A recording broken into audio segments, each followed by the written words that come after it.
ఎస్టీలు లేని గ్రామాల్లో ఎస్టీ రిజర్వేషన్లు కేటాయించింది కాంగ్రెస్ ప్రభుత్వం. రిజర్వేషన్లలో సమతుల్యత పాటించకపోవడాన్ని నిరసిస్తూ స్థానిక ఎన్నికలను గ్రామ ప్రజలు బహిష్కరించారు. నల్గొండ జిల్లా అనుమల మండలం పేరూరు గ్రామ ప్రజలు పంచాయతీ ఎన్నికలను బహిష్కరించాలని నిర్ణయించుకున్నారు. ఒక్క ఎస్టీ ఓటరు కూడా లేని తమ గ్రామంలో ఎస్టీ రిజర్వేషన్ ఎలా కేటాయిస్తారని నిలదీస్తారు. సర్పంచ్తో పాటు వార్డు మెంబర్లకు కూడా నామినేషన్ వేయమని తేల్చి చెప్పారు. రిజర్వేషన్లు మార్చి తమ గ్రామానికి న్యాయం చేయాలని డిమాండ్ చేశారు. మా పేరు గ్రామంలో ఎస్టీ మహిళా రిజర్వేషన్ అనే సర్పంచ్ వచ్చింది. మా ఊర్లో ఎస్టీ లేరు. 4 వార్డులు కూడా ఎస్టీ వచ్చింది. ఆ 4 వార్డులు కూడా ఎస్టీ ఒక్క కుటుంబం కూడా లేదు. ఆ ఎస్టీ వార్డులు ఉండటం వల్ల మేము ఎన్నికలను కూడా దండోర వేయించి బహిష్కరించినాం. మా కాడ ఎస్సీ, బీసీ, ఓసీ ఈ 3 కులాలే ఉన్నాయి. అయితే మా ఎస్టీ మహిళ అనేది ఎస్టీ కుటుంబం అనేది మా ఊర్లో లేదు.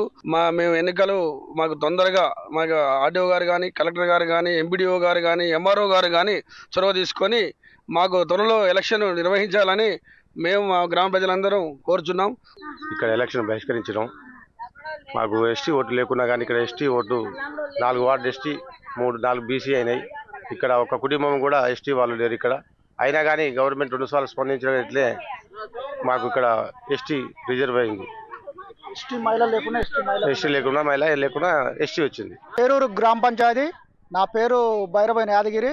ఇక్కడ బీసీ, ఎస్సీ, ఎస్టీ మాత్రం లేదు. ఇక్కడ లేకున్నా కానీ ఎస్టీకి ఇక్కడ 4 మహిళ సర్పంచ్కి ఇవ్వటం జరిగింది.